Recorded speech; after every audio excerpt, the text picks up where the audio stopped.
আসসালামু আলাইকুম প্রিয় ছাত্রছাত্রীরা, আজকে অনলাইন ক্লাসে তোমাদের স্বাগত জানাচ্ছি। আজকে আলোচনার টপিক হচ্ছে সিপাহী বিদ্রোহ। সিপাহী বিদ্রোহটা শব্দটার সাথে আসলে তোমরা অনেক পরিচিত। সিপাহী বিদ্রোহ কি, কেন হয়েছিল, কত সালে হয়েছে, এগুলো না জানলেও সিপাহী বিদ্রোহ কথাটি কিন্তু তোমরা শুনেছ এবং আমরা অনেকেই শুনেছি। তো আজকে আমরা এই সিপাহী বিদ্রোহের কারণটা জানবো আজকে ক্লাসের মাধ্যমে। সিপাহী বিদ্রোহ টপিকটি আসলে অনেক বড়। সিপাহী বিদ্রোহের কারণ, ঘটনা, ফলাফল, এক সিপাহী বিদ্রোহের কারণে যদি আমি ডিটেলস আলোচনা করি, তাহলে আমি যখন তোমাদের সাথে মানে সরাসরি যখন ক্লাস নিতাম, তাহলেও দেখা যেত আমার পুরো 45 মিনিট লেগে যেত। তো যেহেতু অনলাইন ক্লাস, আজকে আমি শুধু সিপাহী বিদ্রোহের কারণগুলো আলোচনা করবো আজকের ক্লাসে। আর নেক্সট ক্লাসে আমি এই সিপাহী বিদ্রোহের ঘটনা এবং ফলাফলটাকে ব্যাখ্যা করবো।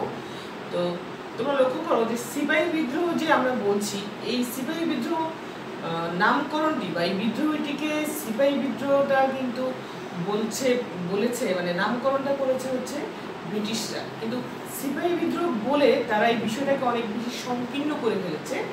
এই বিষয়টি যে কতটা ব্যাপক ছিল, কতটা ভয়াবহ ছিল, এবং এখানে সিপাহী বিদ্রোহের পিছনে যে আরও যে সমাজের বিভিন্ন স্তরে, ভারতবর্ষের যে বিভিন্ন স্তরের জনগণের এখানে অংশগ্রহণ ছিল, সেই বিষয়টি কিন্তু শুধু সিপাহী বিদ্রোহ নামকরণ করার কারণে সেই বিষয়টি ঢাকা পড়ে গেছে। কিন্তু সিপাহী বিদ্রোহের পেছনে আসলে সিপাহী বিদ্রোহের সাথে আসলে মানে ভারতবর্ষের বিভিন্ন স্তরের সাধারণ এবং বিভিন্ন স্তরের মানে বনেদি জনগণ আমরা যেটাকে বলি, তাদের অংশগ্রহণ এখানে ছিল। এখানে বিভিন্ন রকমের বঞ্চিত, বিভিন্ন স্তরের বঞ্চিত, সর্বহারা, বিভিন্ন রকমের মানে অনেক হারিয়ে ফেলা মানুষের এখানে অংশগ্রহণ ছিল। এখন হারিয়ে ফেলা এই যে বললাম এবং বিভিন্ন স্তরের এই মানুষগুলো কারা, এই মানুষগুলোর কথা এবার আমি আসছি। যে আমরা যে বলি যে ব্রিটিশরা, কথায় কথা আমরা একটা কথা বলি যে ব্রিটিশরা আমাদেরকে 200 বছর শাসন করেছে। এখন আসলে অ্যাকুরেট হিসাব যদি আমি তোমাদেরকে দেই, এটা হবে 190 বছর। মানে 1757 সালে পলাশির যুদ্ধের পর আমরা বলি যে মানে বাংলার স্বাধীনতা অস্তমিত হয়ে গিয়েছিল, এবং পলাশির যুদ্ধের পর থেকে ব্রিটিশরা কী করে আস্তে আস্তে আস্তে আস্তে তাদের সাম্রাজ্যবাদী নীতির মাধ্যমে কী করে ভারতবর্ষের শাসনতান্ত্রিক ক্ষমতাটা হাতিয়ে নেয়। এবং এখানে তারা এই 1757 থেকে 1947 সাল পর্যন্ত তারা কী করে রাজত্ব করে, এবং 1947 সাল পর ওই ভারত পাকিস্তান ভাগের মাধ্যমে ব্রিটিশদের শাসনের অবসান ঘটে। এখন এই যে সময়টা 1757 থেকে 1947, এই যে 190 বছর, তো এই সময়টা যে ব্রিটিশরা আমাদেরকে শাসন করেছে, এটা দুইটা ভাগে ঐতিহাসিকরা ভাগ করে এরকম যে 1757 থেকে 1857 সাল পর্যন্ত, অর্থাৎ 1857 সালে তো সিপাহী বিদ্রোহ হয়েছিল। তো 1857 সাল পর্যন্ত বলা হচ্ছে যে কোম্পানি আমল, অর্থাৎ ইস্ট ইন্ডিয়া কোম্পানি এই সময় কি করে শাসন করে ভারতবর্ষকে। এবং 1857 সালের পরে যেটি হয়, অর্থাৎ সিপাহী বিদ্রোহের পরে যে ঘটনাটি ঘটে, যে ইস্ট ইন্ডিয়া কোম্পানির এখানে যে বিভিন্ন রকমের দুর্নীতি এবং শাসনতান্ত্রিক ক্ষেত্রে তারা যে ব্যর্থতার পরিচয় দেয়, এবং বিভিন্ন ক্ষেত্রে যে তারা বৈষম্য, অরাজকতা, বিশৃঙ্খলা সৃষ্টি করে। তো এবং সিপাহী বিদ্রোহ বিষয়টি তো ছিল অনেক ব্যাপক। তো এই কারণে এটি যখন ব্রিটিশ গভর্নমেন্ট যখন অবগত হয়, তখন তারা কি করে ইস্ট ইন্ডিয়া কোম্পানির কাছ থেকে এদেশের শাসনতান্ত্রিক ক্ষমতা নিয়ে সরাসরি ব্রিটিশ সরকার এই মানে ভারতবর্ষকে শাসন করা শুরু করে 1857 সাল থেকে। অর্থাৎ এই সিপাহী বিদ্রোহের মাধ্যমে এখানে কোম্পানি আমলটা শেষ হয়ে যায়। এখন কোম্পানি আমলে তারা যে কাজগুলো এখানে করে, পলাশির যুদ্ধের মাধ্যমে তো প্রথম যেটা কি হয়, তাদের এখানে ক্ষমতা দখলের মানে পালাটা শুরু হয়ে যায়। তো পলাশির যুদ্ধের পর আস্তে আস্তে যেটা হয় যে তারা দিওয়ানি লাভ করে, একের পর এক মানে ইংরেজ গভর্নর এখানে আসতে থাকে, এবং এক একজন তার মতো করে এখানে কি করে যে ভারতবর্ষে শাসনতান্ত্রিক ক্ষমতা প্রয়োগ করার চেষ্টা করে।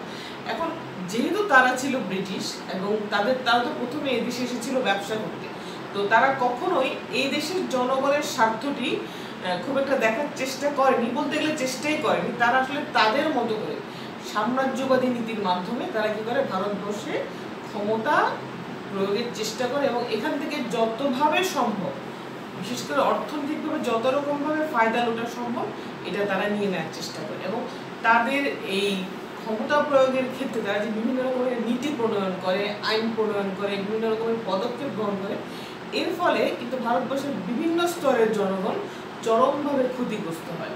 শুধুমাত্র যে সাধারণ জনগণ তাদের বিভিন্ন নীতি প্রণয়ন, বিভিন্ন রকমের পদক্ষেপ, সিদ্ধান্ত, বিভিন্ন রকমের মানে পরিকল্পনায় যে ক্ষতিগ্রস্ত হয় তা না, সমাজের বিভিন্ন স্তরের মানুষ, একেবারে রাজা জমিদার থেকে শুরু করে সেনাবাহিনী থেকে, যেহেতু আমি বলছি যে এটাকে সিপাহী বিদ্রোহ, তো সর্বস্তরের মানুষই তাদের বিভিন্ন রকমের সিদ্ধান্ত, আইন প্রণয়ন, পরিকল্পনা, পদক্ষেপ এসবের কারণে ক্ষতিগ্রস্ত হয়। এবং এই ক্ষতিগ্রস্ত জনগণের একটা মানে একেবারে সব মিলিয়ে সম্মিলিত প্রতিবাদ বা বিদ্রোহ হচ্ছে সিপাহী বিদ্রোহ। তো এই যে কোম্পানি আমলের কথা বললাম, 1757 থেকে 1857 সাল পর্যন্ত এই 100 বছরের তারা যে অরাজকতা, তারা যে বিশৃঙ্খলা, তারা যে কুশাসন এখানে রচনা করে, সেটার একটা চূড়ান্ত বহিঃপ্রকাশ হচ্ছে সিপাহী বিদ্রোহ।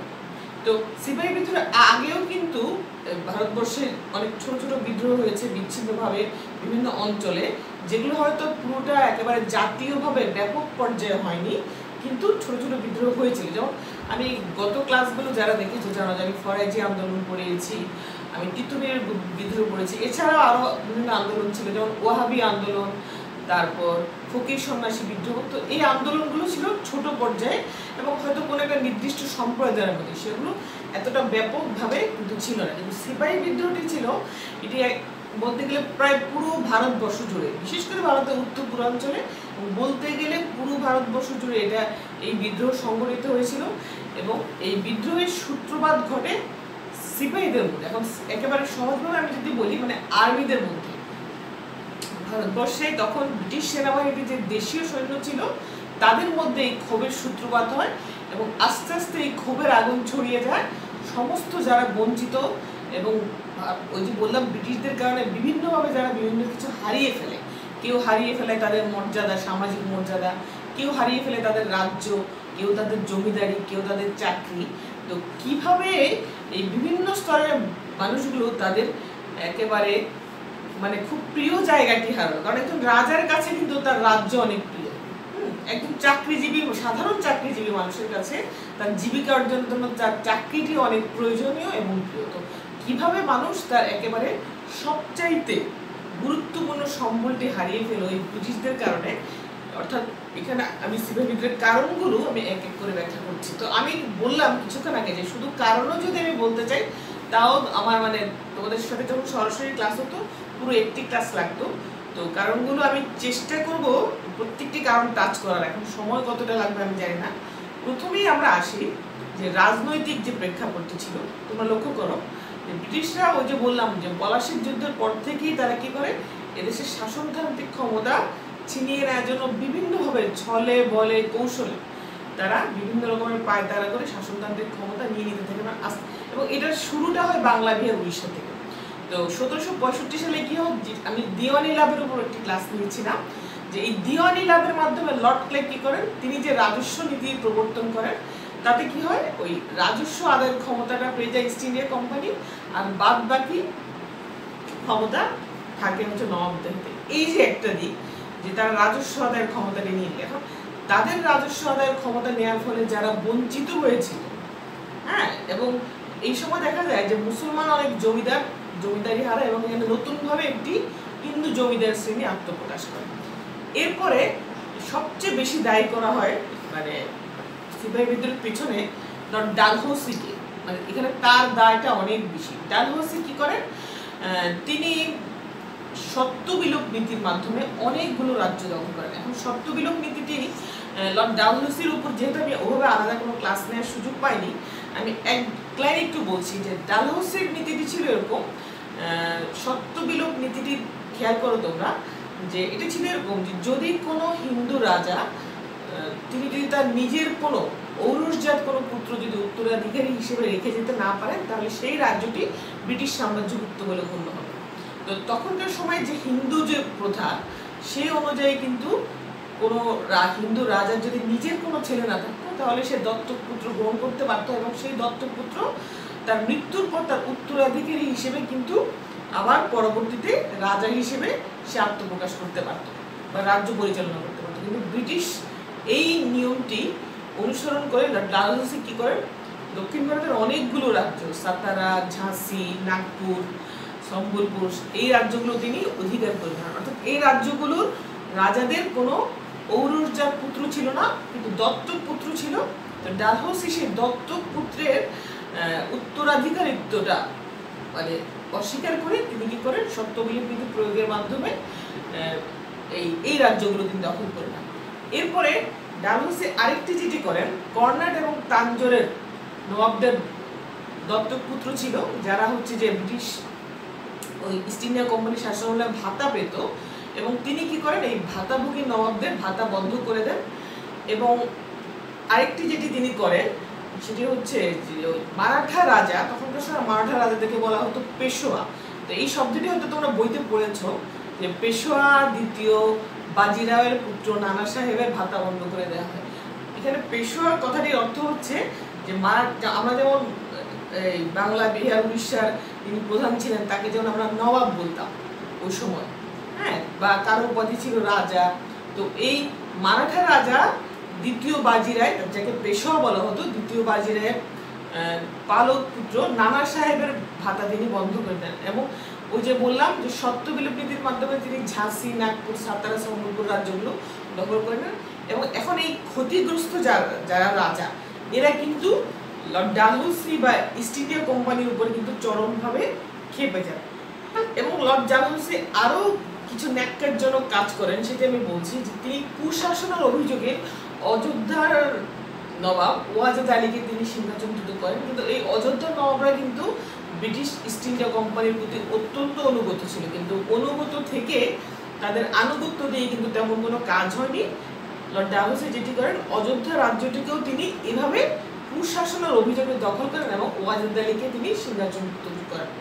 তো এবং যেটি করেন তিনি, এই যে নাগপুর যে রাজ্যটি তিনি দখল করে নেন, নাগপুরের এই রাজপ্রাসাদটি তিনি লুণ্ঠন করেন এবং রাজপ্রাসাদের সমস্ত যত ফার্নিচার ছিল, যত রকমের মূল্যবান জিনিসপত্র ছিল, এগুলো কলকাতার বাজারে নিলামে বিক্রি হয় প্রকাশ্যে।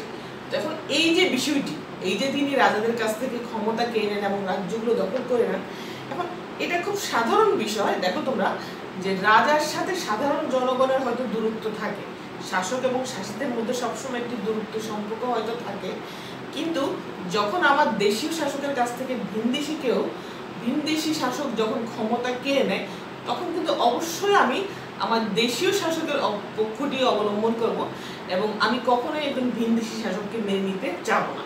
তো এক্ষেত্রেও তাই হয়েছিল। লর্ড ডালহৌসি সত্যবিলোপ নীতির মাধ্যমে যে বিভিন্ন রাজ্যগুলো দখল করে নেন এবং তিনি যে রাজ পরিবারগুলোর সাথে বিভিন্ন রকমের অবমাননামূলক আচরণ করেন, এবং ওই যে বললাম যে নাগপুরের রাজপ্রাসাদ লুণ্ঠন করে সেই রাজপ্রাসাদের বিভিন্ন আসবাবপত্র প্রকাশ্যে যখন কলকাতায় বিক্রি হয়, তো এই বিষয়গুলো কিন্তু সাধারণ জনগণ তাদের রাজার প্রতি এই যে অবমাননামূলক আচরণ, এই অসদাচরণ কিন্তু সাধারণ মানুষ মেনে নিতে পারেনি এবং এটাতে তারা ক্ষুব্ধ হয়। এবং লর্ড ওয়েসলি অধীনতামূলক নীতির মাধ্যমে তিনিও কিন্তু কয়েকটি মারাঠা রাজ্য এভাবে দখল করে নেন।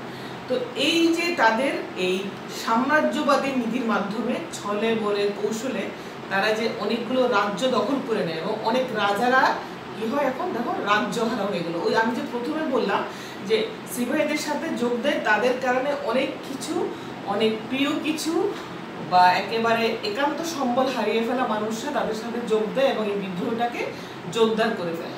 এটা আসলে সিপাহী বিদ্রোহ না, এটা আসলে সর্বস্তরের মানুষের অংশগ্রহণে একটা মহাবিদ্রোহ, যেটা আসলে মানে ভারতবর্ষে কি করেছিল যে স্বাধীনতার বীজটা বপন করে দিয়েছিল, যে কারণে পরবর্তীতে 1947 সালে আস্তে আস্তে ব্রিটিশরা আসলে কি হয়, বাধ্য হয় ভারতবর্ষকে স্বাধীন করে দিতে।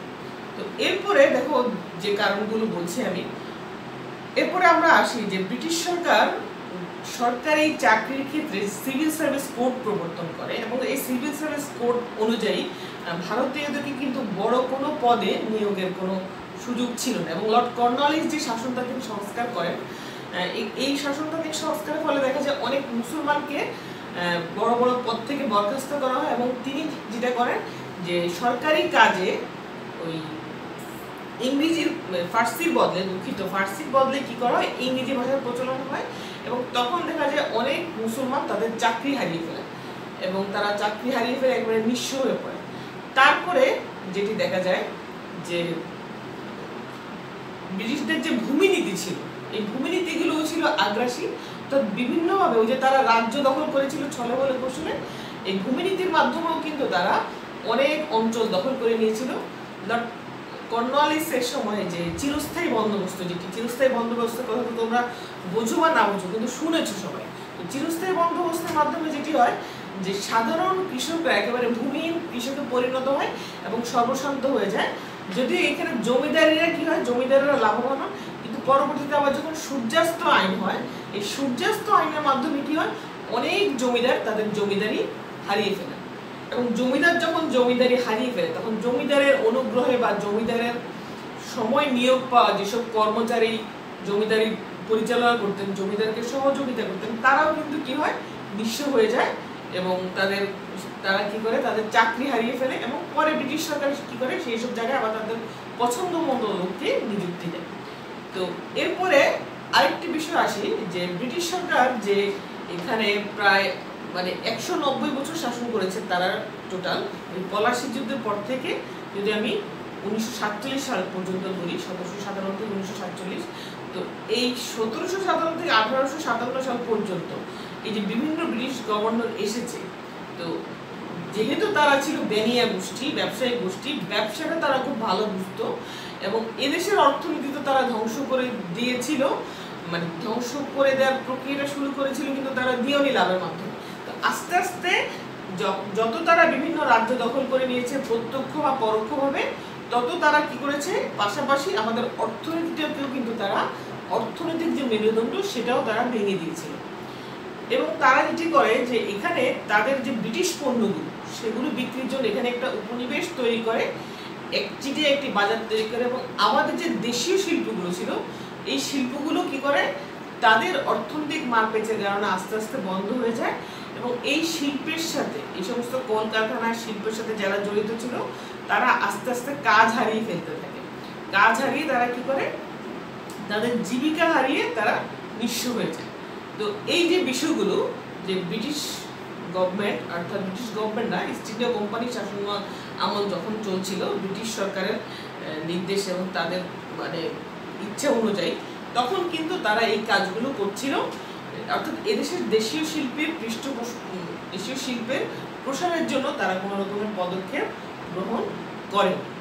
তো এটা হলো একটি দিক। এরপরে লক্ষ্য করো যে কিছু ধর্মীয় কারণ ছিল এটার পেছনে, যেহেতু ব্রিটিশ সরকার বা ইস্ট ইন্ডিয়া কোম্পানি যে কর্তারা ছিলেন, যে গভর্নর ছিলেন, তারা যেহেতু ছিল খ্রিস্টান, তো এখানে তাদের শাসন আমলে খ্রিস্ট ধর্ম প্রসারের একটা বড় সুযোগ তৈরি হয় এবং এখানে খ্রিস্টান ধর্মযাজকরা কি করে, বিভিন্নভাবে খ্রিস্টান ধর্ম প্রচারের জন্য বিভিন্ন রকমভাবে তার প্রচারণা চালাতে থাকে এবং কোনো সরকারি স্কুলে বাইবেল পড়ানো শুরু হয় এবং খ্রিস্টান ধর্মে দীক্ষিত করার জন্য বিভিন্ন রকমের অর্থনৈতিক সুযোগ সুবিধা দেওয়ার কথাও তারা প্রচার করতে থাকে এবং যেটি হয় যে ওই তখনকার সময় ধর্মান্তরিত হয়ে যেত এই ধর্মযাজকদের প্রচারণার কারণে। তো তখনকার সময় একটি আইন ছিল এরকম যে ধর্মান্তরিত হলে তাকে পৈতৃক সম্পত্তি থেকে বঞ্চিত করা হবে, কিন্তু 1850 সালে এসে একটি আইন হয়ে গেল, সেটি কিরকম যে ধর্মান্তরিত হলে আর পৈতৃক সম্পত্তি থেকে বঞ্চিত করা হবে না, বরং পৈতৃক সম্পত্তি সে পাবে। তো এই যে বিষয়টি, এটি কিন্তু যেহেতু ভারতবর্ষে হিন্দু মুসলমান দুইটা সংখ্যাগরিষ্ঠ জাতি ছিল এবং ধর্মটা তাদের কাছে অনেক গভীর অনুভূতি, গভীর শ্রদ্ধার একটি জায়গা, পবিত্র একটি জায়গা তাদের চিন্তা ভাবনা মননের, তো এই জায়গাটি তাদের কিন্তু ধর্মীয় অনুভূতিতে চরমভাবে একটি আঘাত দেয় যে ধর্মান্তরিত হলেও পৈতৃক সম্পত্তি থেকে তাকে বঞ্চিত করা হবে না, বরং সে পৈতৃক সম্পত্তি পাবে, এই যে বিষয়টি। তো এই বিষয়গুলো কিন্তু সাধারণ মানুষ খুব সহজভাবে নিতে পারেনি এবং ব্রিটিশদের সাথে যখন ইস্ট ইন্ডিয়া কোম্পানির শাসকদের সাথে যখন এই সাধারণ জনগণের এই কাজগুলোর কারণে তারা যে বিভিন্নভাবে রাজ্য দখল করে নেয়, অনেক জমিদারি তারা দখল করে নেয়, শিল্প কলকারখানা তারা ধ্বংস করে দেয়। তো এইসব কারণে যখন এই যে দূরত্ব এবং তিক্ততার একটি জায়গা তৈরি হয়, তখন বিভিন্ন ব্রিটিশ শাসক যে আবার কিছু জনকল্যাণমূলক এবং সমাজ সংস্কারমূলক কাজ করেছেন, ওগুলোকেও আর তখন সাধারণ মানুষ সহজভাবে নিতে পারেনি এবং তারা কি করে সন্দেহের চোখে দেখাই শুরু করে। যেমন হিন্দু সমাজে কিছু ধর্মীয় গোঁড়ামির মতো কিছু ব্যাপার ছিল, যেমন সতীদাহ প্রথা ছিল, বিধবা বিবাহ তখন নিষিদ্ধ ছিল, গঙ্গায় সন্তান নিক্ষেপ করার কিছু প্রথা ছিল দেবতাকে খুশি করার জন্য। তো এই জিনিসগুলো তারা বিভিন্ন সময় আইন প্রণয়ন করে বিভিন্ন রকমের পদক্ষেপের মাধ্যমে তারা বন্ধ করে এবং বন্ধ করার চেষ্টা করে। এবং এই ব্রিটিশ সরকার কি করে এখানে রেলগাড়ির প্রবর্তন করে, তারপর টেলিগ্রাফ ব্যবস্থার প্রবর্তন করে, যোগাযোগ ব্যবস্থার একটা উন্নয়ন করার চেষ্টা করে। কিন্তু ওই যে একটা কথা আছে যে আমার একজন মানুষ যখন অন্য একজন মানুষের প্রতি যখন বেশিরভাগ কাজই সে নেগেটিভ করে, তখন সে যদি দুই একটা পজিটিভ কাজ করেও ফেলে, সেটাকেও আর তখন কিন্তু যার সাথে নেগেটিভ কাজ করেছে সে কিন্তু আর পজিটিভলি দেখার কোনো মানে অবকাশ থাকে না। তো এখানে ব্রিটিশ সরকার যেহেতু এই কোম্পানি আমলে বেশিরভাগ কাজই পলাশীর যুদ্ধ থেকে শুরু করে 1857 সালে তো সিপাহী বিদ্রোহ হলো, তো এই পর্যন্ত তারা যেহেতু বেশিরভাগ কাজই করেছে এদেশের জনগণের স্বার্থের বিপক্ষে, এদেশের অর্থনীতির বিপক্ষে, এদেশের সমাজ ধর্ম সবকিছুর বিপক্ষে। তো এই যে তাদের সমাজ সংস্কারমূলক কাজগুলো বা ধর্মীয় সংস্কারমূলক কাজগুলো, এগুলোকে তখন সাধারণ মানুষ আর মানে সহজভাবে নিতে পারেনি। তাদের কাছে মনে হয়েছিল যে এগুলোর পেছনেও ব্রিটিশদের কোনো না কোনো দুর্বিসন্ধি আছে এবং তারা হয়তো কোনো অসৎ উদ্দেশ্যে এই কাজগুলো করেছে। তখন এই কাজগুলোকেও তারা আর সহজভাবে দেখেনি। এখন সিপাহী বিদ্রোহ যে আমরা বলছি, যে তাহলে এই সিপাহী বিদ্রোহটা আবার মানে কিভাবে এই ব্যাপারগুলোর সাথে জড়িয়ে গেল? দেখো, সিপাহীরা কিন্তু আসলে মানে বিচ্ছিন্ন কোনো বিষয় না। মানে তখনকার সময় ব্রিটিশ সেনাবাহিনীতে যেসব দেশীয় ভারতীয় সৈন্য ছিল, অর্থাৎ ভারতীয় সৈন্য যারা ছিল ভারতবর্ষে, তাদেরকে আমরা দেশীয় সৈন্য বলছি।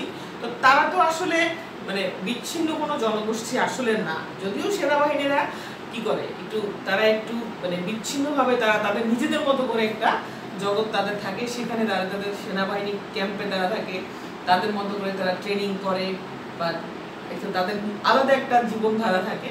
তো এই সেনাবাহিনীর লোকগুলো কিন্তু তারা তো আসলে কোনো বিচ্ছিন্ন জনগোষ্ঠী না, তারা আসলে এদেশেরই কোনো না কোনো সাধারণ পরিবারের সন্তান ছিল, যারা হচ্ছে যে বেঁচে থাকার তাগিদে ব্রিটিশ সৈন্যবাহিনীতে সিপাহী হিসেবে যোগ দিয়েছিল। এখন তাদের কারো বাবা হয়তো ছিল ধরো কৃষক, যে হয়তো ব্রিটিশদের কারণে মানে চিরস্থায়ী বন্দোবস্তের কারণে যে হয়তো তার সর্বশান্ত হয়ে গিয়েছিল। তাদের কারো বাবা হয়তো সাধারণ কোনো চাকরি করতেন, যিনি হয়তো তাদের শিল্প কলকারখানার ধ্বংসের কারণে তিনি তার চাকরিটি হারিয়ে ফেলেছেন, বা তাদের কারো মানে পরিবারের সদস্য হয়তো তাদের যে ধর্মীয় নীতি, যে ধর্ম সংস্কারমূলক যে পদক্ষেপগুলো, সেগুলো কারণে হয়তো চরমভাবে মর্মাহত। এই বিষয়গুলো তো তাদেরকে প্রভাবিত করেছে। এখন ব্রিটিশ সেনাবাহিনীতে এই সিপাহীরা কিভাবে ছিল মানে তাদের সেই প্রেক্ষাপটে আমি বলছি। দেখো, ব্রিটিশ সৈন্যবাহিনীতে ইংরেজ সৈন্যও ছিল, আবার দেশীয় বা ভারতীয় সৈন্যও ছিল। কিন্তু সেনাবাহিনীতে আমরা জানি যে সবসময় যে সেনাবাহিনী অনেক ডিসিপ্লিনড একটি জায়গা, যেখানে হচ্ছে যে আইনের কোনো নড়চড় হয় না বা নিয়ম শৃঙ্খলার ক্ষেত্রে যেখানে এক চুলো নড়চড় হয় না। কিন্তু এই বিষয়টি আমরা কিন্তু সেই ব্রিটিশ সেনাবাহিনীতে দেখতে পাইনি। একই পদে চাকরি করা সত্ত্বেও একজন ব্রিটিশ সৈনিক যত টাকা বেতন ভাতা এবং সুযোগ সুবিধা যেরকম পেত, একজন ভারতীয় সৈন্য কিন্তু তার কাছে ধারেও সে সেরকম সুযোগ সুবিধা বা বেতন ভাতা সে পেত না। এবং পদোন্নতির ক্ষেত্রেও দেখা যেত যে ব্রিটিশ সৈন্যদেরকে অগ্রাধিকার দেওয়া হতো। ভারতীয় সৈন্যরা হাবিলদার পর্যন্তই প্রমোশন পেত, কোনো অফিসার পদে ভারতীয় সৈন্যদেরকে কিন্তু সুযোগ দেওয়া হতো না। এবং তাদেরকে ওই হাবিলদার পর্যন্ত প্রমোশনের পরে কি করা হতো, অবসরে পাঠিয়ে দেওয়া হতো। এবং ওই যে অবসরের পরে যে আবার এককালীন টাকা বা পেনশনের ব্যাপার ছিল, এখানেও কিন্তু তারা বঞ্চিত হতো। এখন ওই যে আমি ধর্মীয় ব্যাপারগুলো বললাম, যে যেহেতু তারা ছিল খ্রিস্টান ধর্মাবলম্বী, তো তারা বিভিন্নভাবে এদেশের জনগণকে সামাজিকভাবে কিন্তু হেয় করতো। এদেশের জনগণের বিভিন্ন সংস্কৃতি, ধর্ম, ধর্মীয় বিষয়গুলো তারা কি করতো, তুচ্ছ তাচ্ছিল্য করতো এবং ভারতীয়দেরকে তারা ইয়ে করতো, মানে বর্বর একটা জাতি বলে মনে করতো, যে ব্যাকডেটেড বর্বর, তারা কিছুই জানে না, বোঝে না, তারা পাশ্চাত্য দেশ থেকে এসেছে এবং তারা এই দেশকে কি করবে, উন্নত করে ফেলবে, বা তাদের নতুন সংস্কৃতি, তাদের নতুন চিন্তা চেতনা এই দেশকে তারা বদলে দিবে। এখন এই কাজটি তারা অনেক বেশি করতে হচ্ছে মানে সেনাবাহিনীতে, যেহেতু ভারতীয় সৈন্যরা সরাসরি তাদের সাথে কাজ করতো, তো এখানে ব্রিটিশ যে বিশেষ করে অফিসাররা ছিলেন, মানে ইংরেজ অফিসাররা ব্রিটিশ সেনাবাহিনীতে, তারা কি করতো, এদেরকে ভারতীয় সৈন্যদেরকে অনেক তুচ্ছ তাচ্ছিল্য করতো এবং তাদের সাথে অনেক রকমের বাজে ব্যবহার করতো এবং তাদেরকে ধর্মীয় অনুভূতিতে আঘাত দিয়ে কথা বলতো। যেমন অনেক ধর্মাবলম্বী আছে ভারতবর্ষে, যেমন ধরো আমাদের শিখ যারা, তারা কিন্তু সবসময় মাথায় পাগড়ি পরে থাকে। তারপরে যারা মুসলমান তারা দাঁড়িয়ে রাখে। তো এরকম কিছু ধর্মীয় বিষয় থাকে যেটা তাদের জন্য ধর্মীয় দৃষ্টিকোণ থেকে বাধ্যতামূলক, বা কারো কারো কপালে হচ্ছে তিলক লেপন করা। তো এগুলো নিয়ে এই সেনাবাহিনীতে তাদেরকে বিভিন্ন রকমের তুচ্ছ তাচ্ছিল্য করা হতো এবং এগুলো মানে তারা যাতে না করে এই ধরনের চাপ তাদেরকে দেয়া হতো। এরপর আবার যেটি হয় যে তাদেরকে হচ্ছে যে খ্রিস্টান ধর্ম প্রচারের ব্যাপারে তাদেরকে দায়িত্ব দিতে চাইতো ব্রিটিশ সরকার। এবং ব্রাহ্মণ সৈন্য যারা ছিল হিন্দু, এদের মধ্যে কিন্তু একটু প্রথা এরকম ছিল যে সমুদ্র পাড়ি দিলে এদের জাত নষ্ট হবে, মানে এরকম একটি সংস্কার তাদের ছিল। তো ব্রিটিশ সরকার কি করে, বেশ কয়েকবারই কিন্তু তারা এদেরকে সাগর পাড়ি দিয়ে বিভিন্ন সময় যে ব্রিটিশরা বিভিন্ন যুদ্ধ করেছিল, এসব যুদ্ধে এদেরকে অংশগ্রহণ করার জন্য ব্রিটিশ সরকার এদের কি করে, চাপ প্রয়োগ করে। এখন এই বিষয়টির কারণে এদের ব্রিটিশ যে মানে অফিসার ছিল, এদের সাথে সাধারণ যে ভারতীয় সৈন্য ছিল তাদের কিন্তু তিক্ততার সৃষ্টি হয় এবং এই তিক্ততা ক্রমেই বাড়তে থাকে। প্রথমত তাদের মধ্যে ক্ষোভ ছিল বেতন ভাতা নিয়ে, যে বেতন একই রকম কাজ করে একজন ইংরেজ মানে কর্মচারী যা পাচ্ছে, ইংরেজ কর্মচারী ভারতীয় সৈন্য কিন্তু তার থেকে অনেক কম পাচ্ছে। তারপর পদোন্নতি, সব বিষয়ে, এবার ধর্মীয় অনুভূতিতে আঘাত দেওয়া। তো এই সব কিছু মিলিয়ে তাদের মধ্যে যখন ক্ষোভ সৃষ্টি হচ্ছিল, তো এই ক্ষোভের মধ্যে হচ্ছে একেবারে ঘি ঢেলে দেয় যে বিষয়টি, সেটি হচ্ছে এনফিল্ড রাইফেলের ব্যবহার।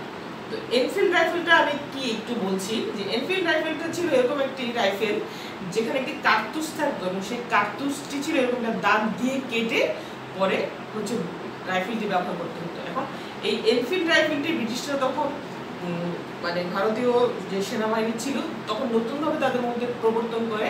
এর কারণ ছিল যে 1854 সালে ক্রিমিয়ার যুদ্ধ হয়, একটি যুদ্ধ, ব্রিটিশরা এই যুদ্ধে অংশগ্রহণ করে এবং এনফিল্ড রাইফেল ব্যবহার করে তারা ব্যাপক সাফল্য অর্জন করে। তখন সেই যুদ্ধের সফলতাটা তারা আবার এখানে নিয়ে আসতে চায় এবং এই সেনাবাহিনীতে তারা যখন এনফিল্ড রাইফেল প্রবর্তন করে তখন গুজব রটে যায় যে এই রাইফেলের কার্তুজের মধ্যে শূকর এবং গরুর চর্বি মিশ্রিত আছে। এখন শূকর তো আমাদের ইসলাম ধর্মের মুসলমানদের জন্য পুরোপুরি নিষিদ্ধ, আর গরুর মাংস বা গরুর চর্বি যাই বলি না কেন সেটা আবার হিন্দু ধর্মাবলম্বীদের জন্য নিষিদ্ধ। এখন তাহলে এই যে বিষয়টি দাঁড়ালো, এটা হিন্দু মুসলমান উভয় ধর্মাবলম্বীর জন্য কিন্তু এই বিষয়টি কি করে, ধর্মীয় অনুভূতিতে আঘাত দেয়।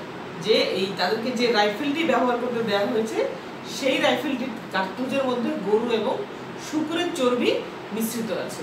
তো এই সময় তারা কিন্তু খুবই ফেটে পড়ে এবং এর আগে আরো অনেকগুলো কারণ ছিল, ওই যে বললাম যে সমুদ্র পাড়ি দিয়ে তাদেরকে বিদেশে যুদ্ধ করতে যেতে বাধ্য করা, বেতন ভাতা কম দেওয়া, তাদেরকে ধর্ম নিয়ে অবমাননা করা, তারপর তাদের বিভিন্ন ধর্মীয় যে আচার আচরণগুলো ছিল, দাঁড়িয়ে রাখা, পাগড়ি পরা, কপালে তিলক দেওয়া, এগুলো নিষিদ্ধ করা। তো এই বিষয়গুলো নিয়ে তাদের মধ্যে কিন্তু যে ক্ষোভ এবং মনোকষ্ট কাজ করছিল। এবং আমি যে বললাম যে সিপাহীরা তো আসলে বিচ্ছিন্ন কোনো অংশ না, তারা আসলে এই সমাজেরই কোনো বঞ্চিত জনগণের, কোনো বঞ্চিত মানুষের সন্তান ছিল, যে তার পরিবার যে ব্রিটিশ সরকারের কাছ থেকে বিভিন্নভাবে, ব্রিটিশ সরকারের বিভিন্ন কাজের কারণে, বিভিন্ন নীতির কারণে, আইনের কারণে যে তার পরিবারের কোনো সদস্য বা তার পুরো পরিবার যে বঞ্চিত, সেই বিষয়টিও তো তাকে মানে ভিতরে মানসিক কষ্টে রেখেছিল। তো এই এনফিল্ড রাইফেলের ব্যবহারে কি হয়, ব্রিটিশ সৈন্যবাহিনীতে ব্যাপকভাবে গুঞ্জন তৈরি হয়ে যায় এবং এই সময় হিন্দু মুসলমান, ভারতীয় সৈন্যের মধ্যে যারা হিন্দু মুসলমান ছিল, দুই পক্ষই কিন্তু এখানে ক্ষোভে ফেটে পড়ে এবং এই ক্ষোভের বহিঃপ্রকাশ ঘটে 1857 সালের 29শে মার্চ কলকাতার কাছাকাছি ব্যারাকপুর সেনানিবাসে মঙ্গল পাণ্ডে নামে একজন সিপাহী সে কি করে প্রতিবাদ করে এবং দুজন ইংরেজ অফিসারকে সে তাৎক্ষণিক গুলি করে হত্যা করে। তো পরে কি করা হয়, তাকে মৃত্যুদণ্ডে দণ্ডিত করা হয় এবং তার বিচারে তার মৃত্যুদণ্ড হয়, তাকে মৃত্যুদণ্ড দেওয়া হয়। কিন্তু মঙ্গল পাণ্ডে হচ্ছেন যে প্রথম বিদ্রোহী এই ঘটনায়, যে হচ্ছে যে ব্রিটিশদের এই অন্যায় আচরণের প্রতিবাদ করে এবং দুজন ইংরেজ অফিসারকে হত্যা করে। এবং এই বিদ্রোহের খবর যখন সাধারণ মানুষ জেনে নেয়, তখন এতদিন ধরে যারা এই 100 বছরে, আমি যে বললাম 1757 থেকে 1857 সাল পর্যন্ত এই 100 বছরে যে বিভিন্নভাবে যে বঞ্চিত হওয়া জনগণ ছিল বিভিন্ন স্তরের, তারা কিন্তু এখন কি হয়, এই বিদ্রোহের মধ্যে তারাও অংশগ্রহণ করে এবং এই বিদ্রোহকে জোরদার করে তোলে। এর মধ্যে সরাসরি অংশগ্রহণ করে হচ্ছে ওই যে সত্য বিলোপ নীতির মাধ্যমে রাজ্য হারিয়ে ফেলা ঝাঁসির রাজ্য, ঝাঁসি, সেই ঝাঁসি রাজ্যের রানী লক্ষ্মীবাই, তারপর হচ্ছে সত্য বিলোপ নীতির কারণে যে ভাতা বন্ধ হয়ে যায় মারাঠা রাজা নানা সাহেব, তারপরে মারাঠা নেতা তাতিয়া টোপি, এরা হচ্ছে যে সরাসরি এইসব রাজ্যহারা মানুষগুলো সরাসরি কি করে এই সিপাহীদের সাথে যোগ দেয় এবং এর সাথে যোগ দেয় যে বিভিন্ন জমিদাররা, অর্থাৎ সামন্ত প্রভুদের এটা ছিল শেষ প্রতিবাদ ব্রিটিশদের বিরুদ্ধে, এরাও কিন্তু যোগ দেয়। এরপর যোগ দেয় সাধারণ জনগণ, অর্থাৎ সবাই মিলে। এবং আমি যে বললাম বিভিন্ন মানুষ, বিভিন্ন হারিয়ে ফেলা মানুষগুলো, অর্থাৎ অনেক মানুষ তো চাকরি হারায় তাদের কারণে, অনেকে জমিদারি হারায়, অনেকে রাজ্য হারায়। এবং এই ব্রিটিশদের কারণে যে সম্ভ্রান্ত পরিবারের যে জমিদারদের স্ত্রীরা ছিলেন এবং যে রানীরা ছিলেন, তারা কিন্তু যে একসময় যে বিলাস ব্যসনে যে জীবনযাপন করতেন, কিন্তু ব্রিটিশদের বিভিন্ন নীতির কারণে যখন তাদের স্বামীরা রাজ্য হারায়, জমিদারি হারায়, তাদের অবস্থাটা হয় এরকম যে রাতের অন্ধকারে এরা অলংকার বিক্রি করে সংসার চালাতেন। তো এই যে মানুষগুলোর যে ক্ষোভ, একজন নারী তার মানে খুব প্রিয় অলংকার যে তাকে বিক্রি করে দিতে হয়েছিল ব্রিটিশদের কারণে, ইস্ট ইন্ডিয়া কোম্পানির এই কুশাসনের কারণে, এরাও তখন এই প্রতিবাদে যোগ দেয় এবং এই বিদ্রোহে সম্মিলিতভাবে অংশগ্রহণ করে। এবং এটা শুধুমাত্র সিপাহীদের মধ্যে আর সীমাবদ্ধ থাকেনি, মঙ্গল পাণ্ডের নেতৃত্বে এই বিদ্রোহ শুরু হয়, পরে পুরো সিপাহীদের মধ্যে ছড়িয়ে যায় এবং সিপাহীদের মধ্যে থেকে এটা আবার ছড়িয়ে যায় হচ্ছে সমাজের বিভিন্ন স্তরের জনগণের মধ্যে, যেখানে হচ্ছে সাধারণত আমরা দেখি যে বিভিন্ন বিদ্রোহে বা বিভিন্ন বিপ্লবে সাধারণ মানুষরা এগিয়ে থাকে, সমাজে যারা এলিট শ্রেণী বা সমাজে যারা একটু উচ্চ স্তরের তারা থাকে পিছিয়ে। কিন্তু এই বিদ্রোহটি ব্যতিক্রম, এখানে সেই এলিট শ্রেণীর জনগণ যারা রাজ্য হারালো, যারা জমিদারি হারালো, তারাও কিন্তু এখানে ক্ষোভের চরম বহিঃপ্রকাশ ঘটে এবং এটিকে তারা একটি মানে চরম সুযোগ বলে মনে করে যে এই যে সিপাহীরা যে বিদ্রোহটি শুরু করে দিল মঙ্গল পাণ্ডের নেতৃত্বে, তো তারা সেই বিদ্রোহের সাথে অংশগ্রহণ করে এই বিদ্রোহকে একটি মহাবিপ্লব বলেছেন যে ভারতের স্বাধীনতা সংগ্রাম। তো যাই হোক, এই বিদ্রোহটি আমি প্রথমে বলেছিলাম যে সিপাহী বিদ্রোহ বিষয়টি অনেক ব্যাপক, এটির যে মানে কারণ সেটি যদি আমি আলোচনা করতে যাই তাহলেও দেখা যাবে যে পুরো প্রায় 45-50 মিনিট লেগে যাবে। এবং এরপরে আছে যে এই বিদ্রোহের ঘটনা, মানে কিভাবে বিদ্রোহটা আগাতে লাগলো, কিভাবে বিদ্রোহের পর এটা ফলাফলটা কি দাঁড়ালো, তো সেই বিষয়গুলো আমি নেক্সট ক্লাসে বলবো। আজকে তোমাদের কাছে আমি কারণগুলো ব্যাখ্যা করলাম এবং বিদ্রোহটার সূত্রপাতটা কীভাবে হলো সেটা ব্যাখ্যা করলাম। নেক্সট ক্লাসে ইনশাল্লাহ আমি সিপাহী বিদ্রোহের ঘটনা এবং ফলাফল তোমাদের সামনে আলোচনা করব। তো আজকে এই পর্যন্তই, তোমরা ভালো থাকবে এবং নেক্সট ক্লাসে অবশ্যই এই সিপাহী বিদ্রোহের বাদবাকি অংশটা শোনার জন্য তোমরা ক্লাসে অ্যাটেন্ড করবা, কারণ পুরো বিষয়টি যদি তোমরা না শোনো তাহলে কিন্তু সিপাহী বিদ্রোহ সম্পর্কে তোমাদের ধারণাটা কিন্তু ক্লিয়ার হবে না। তো এই জন্য অবশ্যই নেক্সট ক্লাসে তোমাদেরকে অ্যাটেন্ড করতে হবে। সে পর্যন্ত ইনশাল্লাহ তোমরা ভালো থাকো। আল্লাহ হাফেজ।